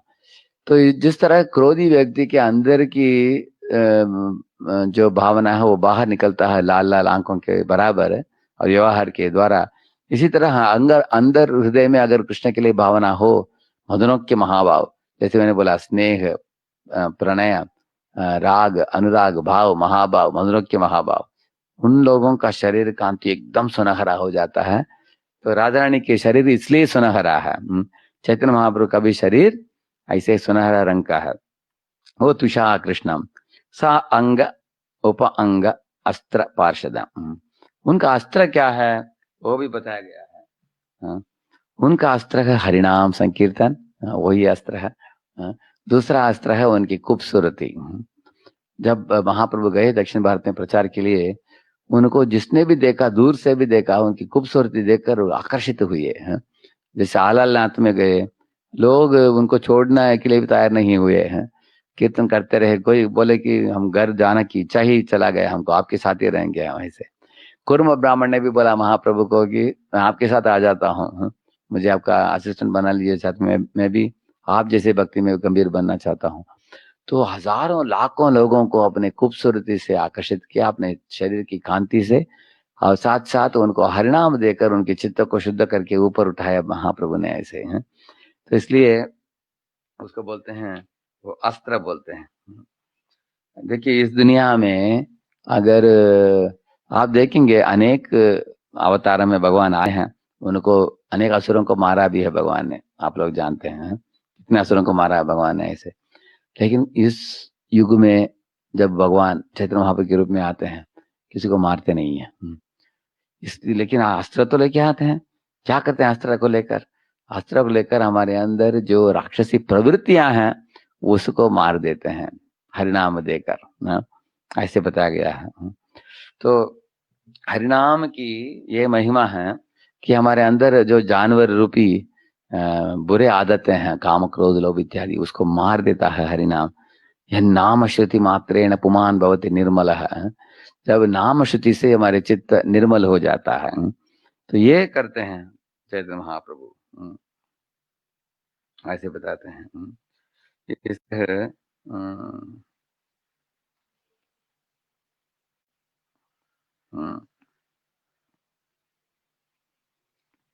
ये बोलते हैं कि जो पाषंडी लोग भी हैं, जो नास्तिक लोग हैं, पाषंडी लोग हैं, मायावादी लोग हैं, सहज्य लोग, अनेक लोगों को महाप्रभु ने उद्धार किया। इस तरह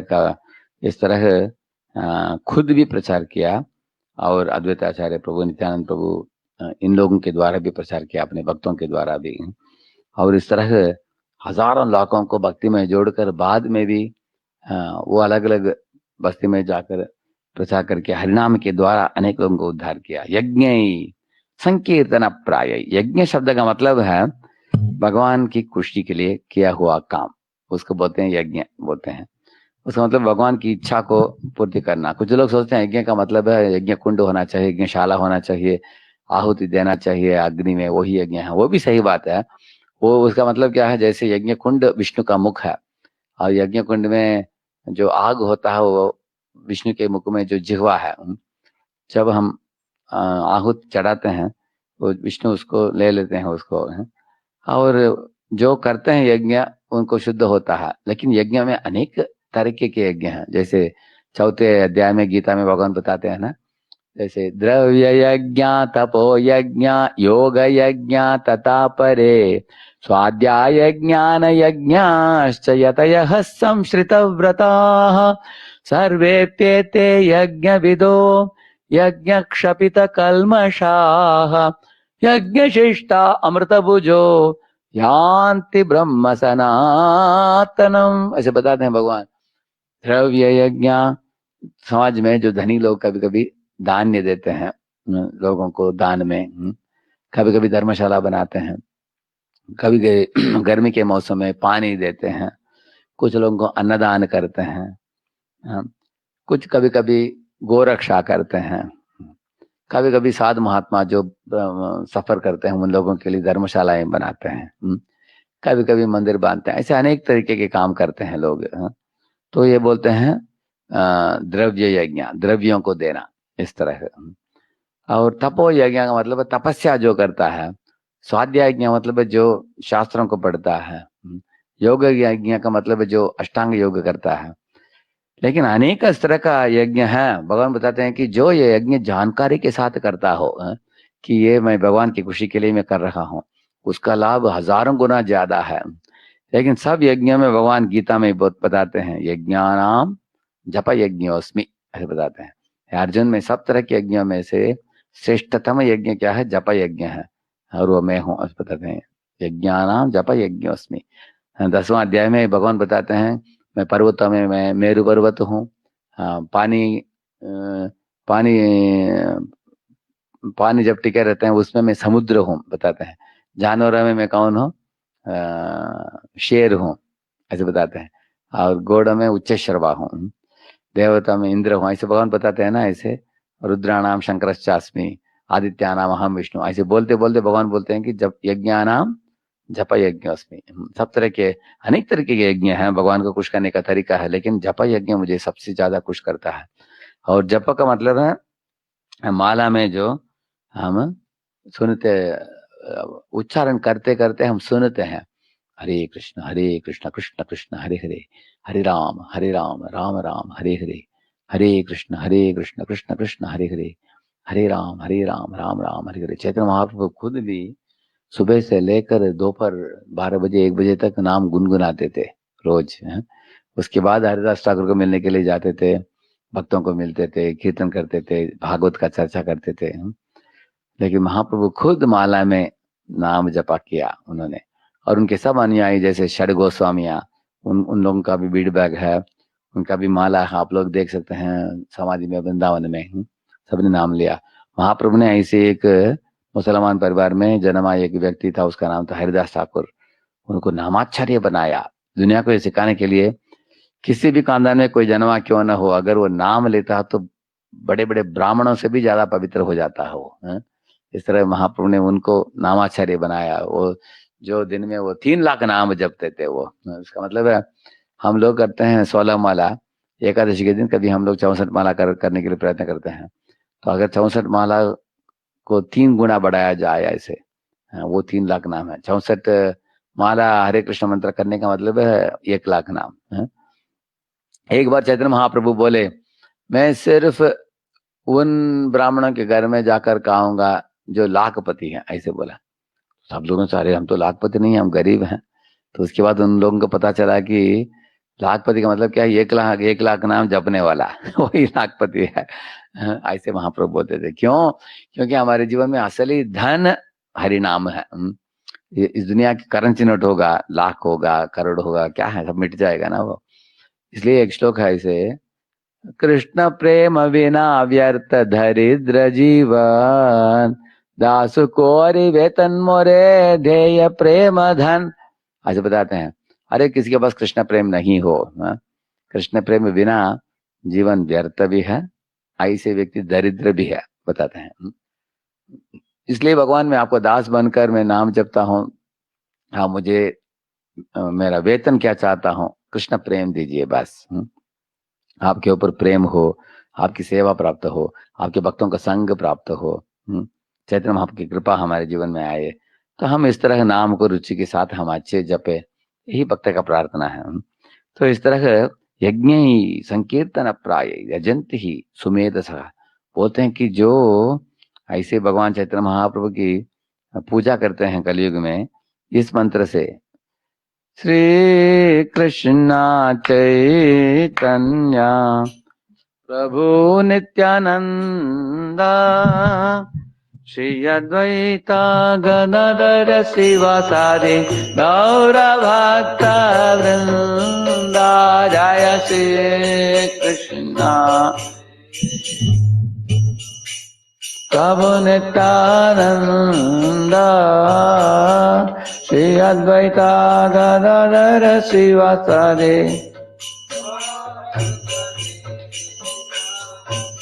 देखिए, इस मंत्र जपने से हम अपराध से मुक्त हो जाते हैं। तो हरे कृष्ण करने के पहले हमेशा प्रभुपाद जी ने सिखाया है हमको, ये चैतन्य महाप्रभु जो युग अवतार हैं, वो युग धर्म को सबको देने के लिए आए हैं, तो उनको भूलना नहीं चाहिए हमको, उनका स्मरण भी करना चाहिए, और ये पंचतत्व मंत्र को पहले करना चाहिए, उसके बाद महामंत्र। श्री कृष्ण चैतन्य प्रभु नित्यानंद, श्री अद्वैता गदाधर शिवासादि गौर भक्त वृंदा, श्री कृष्ण चैतन्य प्रभु नित्यानंद, श्री अद्वैता गदाधर शिवासादि। हरे कृष्णा कृष्णा कृष्णा हरे हरे, हरे राम राम राम हरे हरे, हरे कृष्णा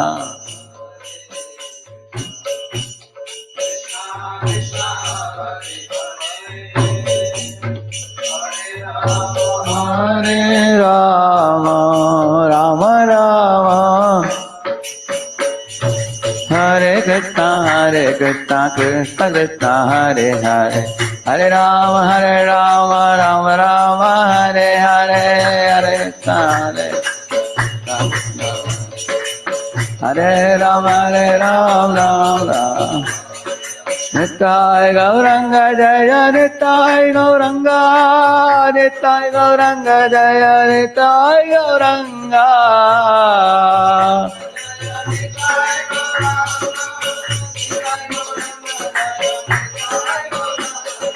निताय गौरंग जय निताय गौरंगा, निताय गौरंग जय निताय गौरंगा।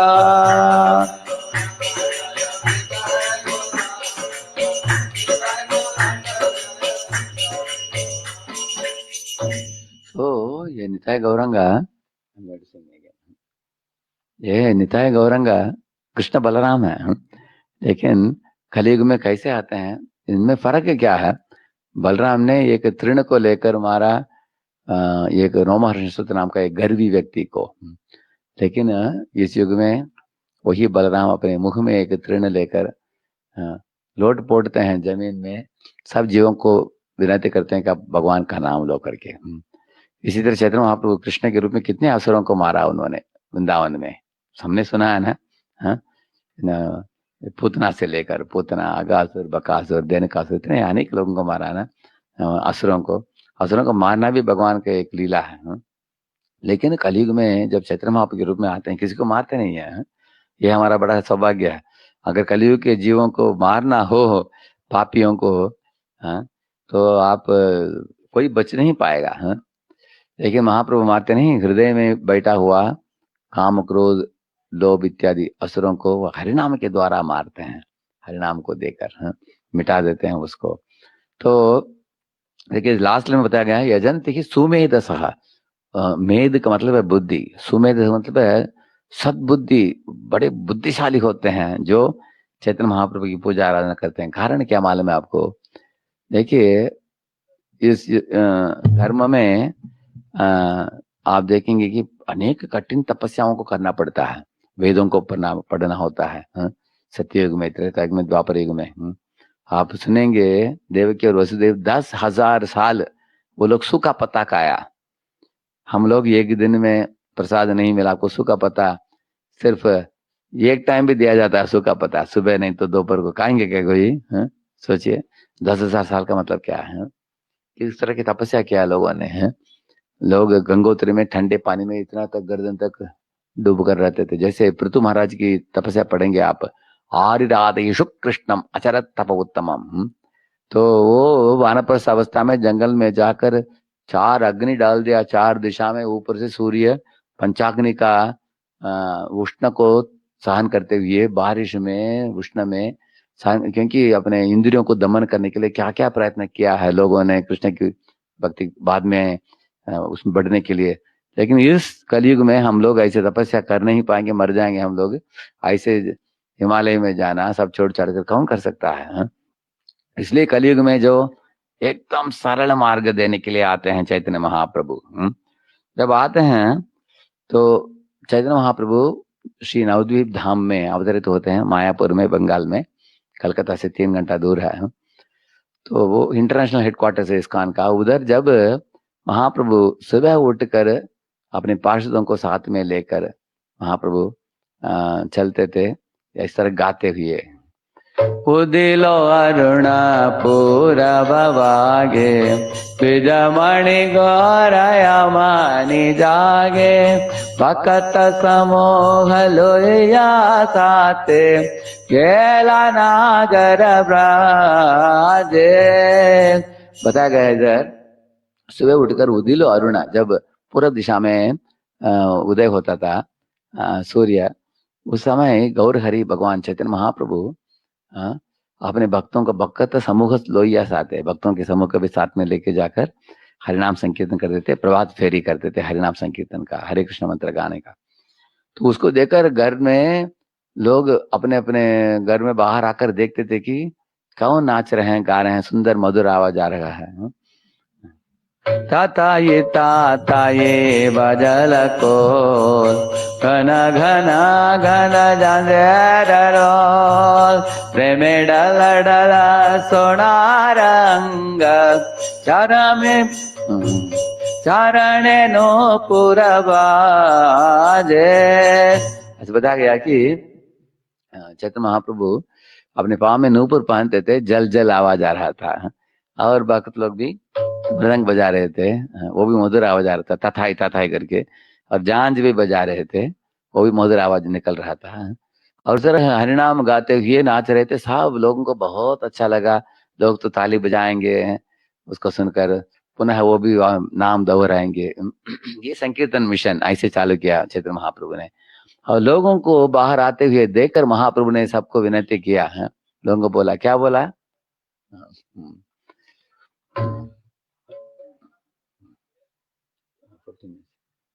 हाँ, महाप्रभु गा रहे थे, मुकुंद माधव यादव हरि, बोले ना बोलो रे वदन बोरी, मिचे निदावश गेलो रे राति, दिवस शरीर साजे। बोला उन्होंने, जनता को बोला उन्होंने, मुकुंदा माधव यादव हरि, इस तरह भगवान के नामों का उच्चारण कीजिए सब लोग, हैं? क्योंकि हर एक इंसान अपने घर में कामकाज में पड़ जाता है, व्यस्त हो जाता है, घर में इतनी जिम्मेदारियां आ जाते हैं। प्रभुपाद जी लिखते हैं तात्पर्य में, एक घर को चलाना एक बड़े राज्य को चलाने से भी मुश्किल है। ऐसे बोलते हैं। बच्चे चिल्ला रहे हैं, रो रहे हैं, पैसा लाना होता है, ग्रोसरी लेके आना होता है, घर में कभी चोट झगड़ा हो जाता है। तो महाप्रभु बोले कि देखो, आप सरल धर्म को अपनाओ, मुकुंद माधव यादव हरि बोलो। कभी कभी बोलने के लोग संकोच करते हैं, अगर आप बोलेंगे, नाम बोलते एक दूसरे को देखते हैं, मुस्कुराते हैं, बोलते हैं मुकुंद माधव, डरते हैं। वो बोलेगी जोर से बोलो, बदन बोरी, बोला मुंह भर भर के बोलो, मुकुंदा माधवा यादवा हरि। ऐसे आप पुकार ऐसे बोला, मुकुंद माधव यादव हरि, बोले ना बोलो रे वदन भोरी, मिचे निरावश गेलो रे राति, दिवस शरीर साजे। ये आप लोग दिन में अच्छे अच्छे कपड़े पहनकर अपने आप को सजाकर ब्यूटी पार्लर में जाते हो, अच्छे से बाल को सजाना, कपड़े सजाना, इस तरह, और रात को सो जाते हो, इस तरह समय बीत जाता है ना इंसान का, मनुष्य जीवन में। तो जब आप देख सकते हैं कि मनुष्य आत्म साक्षात्कार के ऊपर ध्यान ना देकर अपने शरीर के सजन में समय बिता देता है, बहुत अफसोस की बात है। क्योंकि जानवर भी खाते हैं पीते हैं सो जाते हैं, मनुष्य भी ऐसे ही करता है। इसलिए वो बताते हैं, उदित तपन होइले व्यस्त, तेना गेलो बोली होइले व्यस्त, हवे के नये आलस होय, ना बज हृदय राजे। बोलते हैं कि सूर्य का उदय होता है सुबह, शाम का अस्तमन होता है, तुम्हारे जीवन से एक दिन कट गया तुम्हारा। और बताते हैं कि तुम आलस होकर भगवान का नाम क्यों नहीं ले रहे हो, ऐसे पूछ रहे हैं। हाँ, नहीं तो तुमको अब बाद में पछताना पड़ेगा। इसलिए बताते हैं, जीवन नित्य चार ताहे नानाविध विपदवार, नामाश्रया कोरी यतने तुमी, ताकह आपन काजे। बताते हैं कि तुम्हारा मनुष्य जीवन अनित्य है, आज नहीं तो कल ये शरीर जीर्ण हो जाएगा, मिट जाएगा, मिटने वाली ही पदार्थ है, मिट्टी से आया हुआ शरीर मिट्टी में ही मिलेगा ना। लेकिन आत्मा का कभी मरण नहीं होता, आत्मा अजर है, अमर है, और आत्मा की कल्याण के लिए समय बिताओ, समय निकालो। तो भगवान ऐसे ही बोले कि जीवन अनित्य जान है सार, ताहे नानाविध विपद बाद, अनेक विपद है। कोई तरुण लड़का बोलता है कि मैं कैसे मरूंगा, मैं तो बुढ़े होने के बाद मरूंगा। नहीं, कोई दुर्घटना में कोई मर जाता है, कोई व्याधि से मर जाता है, कोई आत्महत्या कर लेता है। कुछ भरोसा नहीं इस दुनिया में, शरीर में जब आत्मा बैठा हुआ है, तो ये जो कमल के दल में जो पानी का बूंद बैठा है, ऐसा है, कभी भी पानी का बूंद गिर जाएगा। इस तरह वो चेतावनी देते हैं। और एक बार क्या है, यशोदा। तो इस तरह बताते हैं कि तुम यशोदा के सुत जो है, तो यशोदा के पुत्र कृष्ण, इनका पूजा में तुम लगोगे तो तुम्हारा जीवन मंगलमय हो जाएगा। और वो करने के लिए बहुत सुलभ मार्ग है, हरिनाम का। हरिनाम को लेने से वो भगवान बहुत आसानी से खुश हो जाते हैं। तुमको कुछ कठिन जटिल मार्ग को अपनाने की जरूरत नहीं, बड़े पंडित बनने की जरूरत नहीं, बड़े तपस्वी करने की जरूरत नहीं। ऐसे बताते हैं। और दोपहर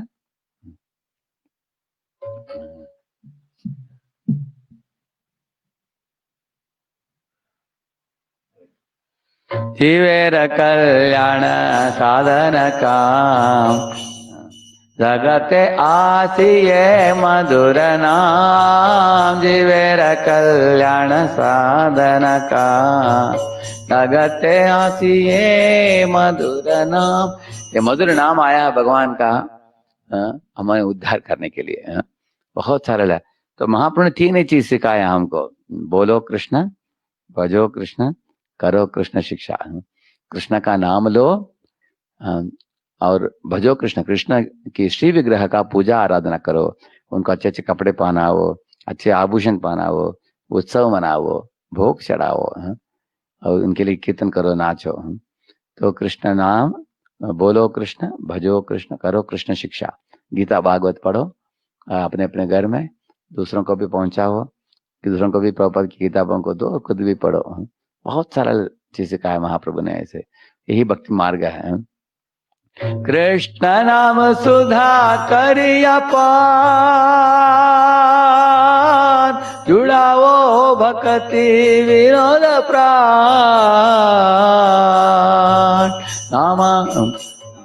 नाम बिना किचु नहीं तारो, 14 भुवन माजे। ये बोलते हैं कि ये कृष्ण के नाम एक सुधा के बराबर है, अमृत के बराबर है। 14 भुवन में इससे मधुर चीज कुछ नहीं है। इसलिए तुम ये नाम लो, जीवन को सार्थक बनाओ। तो अगले बारे में बताएंगे, जीव जागो, सब जीवों को जगा रहे हैं, यही महाप्रभु का काम है। माया मृगम दयितम एप्सितम अन्वधावत, वंदे महापुरुषते चरणारविंदम। इस तरह भागवत में और एक श्लोक है जो बता रहा है कि महाप्रभु इस दुनिया में आए क्यों। जो जीव माया के हिरण के पीछे भाग रहे हैं, तो उनके पीछे महाप्रभु भाग रहे हैं, उनको पकड़कर हरिनाम देकर उनके चित्त को शुद्ध करके भगवत धाम लौटाने के लिए। तो इस तरह यजंति ही सुमेधशः, जो इस महाप्रभु की पूजा आराधना करते हैं और हरिनाम का पूजा करते हैं, आसानी से कृष्ण की भक्ति प्राप्त हो जाएगा। तो प्रभुपाद जी ने इस सरल मार्ग को लेकर अमेरिका में जाकर सब हजारों लाखों लोगों को जोड़ा। अमेरिका में ही नहीं, प्रभुपाद जी 12 साल के अंदर 108 केंद्र खोला उन्होंने। इस तरह बढ़ते हुए अभी हमारे इस्कॉन का 1000 से ज्यादा केंद्र हैं सारे दुनिया में। प्रभुपाद जी ने परम पूज्य लोकनाथ स्वामी महाराज को आदेश दी थी कि तुम सारे दुनिया में हरिनाम को फैलाओ। पृथ्वी त्याचे दिनगरादि ग्राम, सर्वत्र प्रचारम होय मोर नाम। महाप्रभु ने भविष्यवाणी की है। तो महाराज जी 150 से भी ज्यादा शहरों में पदयात्रा और इस तरह हरिनाम की वितरण करते आए हैं। और कुछ सालों के पहले परम पूज्य लोकनाथ महाराज ने इंट्रोड्यूस की थी कि वर्ल्ड होली नेम डे करके एक दिन, उसके बाद अभी वर्ल्ड होली नेम वीक हो गया। पूरा हफ्ता सारे दुनिया के इस्कॉन के भक्त सारी दुनिया को नचा रहे हैं हरिनाम संकीर्तन में। और हम लोग भी हरिनाम के जप भी बढ़ा सकते हैं, हरिनाम संकीर्तन में भी जुड़ सकते हैं और चैतन्य महाप्रभु की पूजा करके, उनकी आराधना करके, उनके अनुयायी बनकर, क्योंकि वो इस युग के युग धर्म देने के लिए आए हैं, युग अवतार साक्षात कृष्ण है। और इनके मार्ग को, चैतन्य महाप्रभु के विचार आचार, इसको पकड़कर हम अपने जीवन में परम सफलता को प्राप्त कर सकते हैं। तो प्रभुपाद जी को हम लोग कोटि कोटि दंडवत प्रणाम करते हैं, क्योंकि उन्होंने चैतन्य महाप्रभु को प्रदान किया अपने जीवन में। इतने सरल मार्ग हमने सुना नहीं है कभी भी। इतने आसानी से चित्त को शुद्ध करने का मार्ग प्रभुपाद जी ने चैतन्य महाप्रभु को प्रदान करके हमको। या तो ये श्लोक महत्वपूर्ण श्लोक है, कृष्ण वर्णम तुषा कृष्णम सांगोपांगस्त्र पार्षदम यज्ञ संकीर्तन प्राय यजंति ही सुमेधशः। श्री चैतन्य महाप्रभु की, श्री श्री गौर निताय की, श्रील प्रभुपाद की, गौर भक्त वृंद की, ग्रंथराज श्रीमद् भागवतम की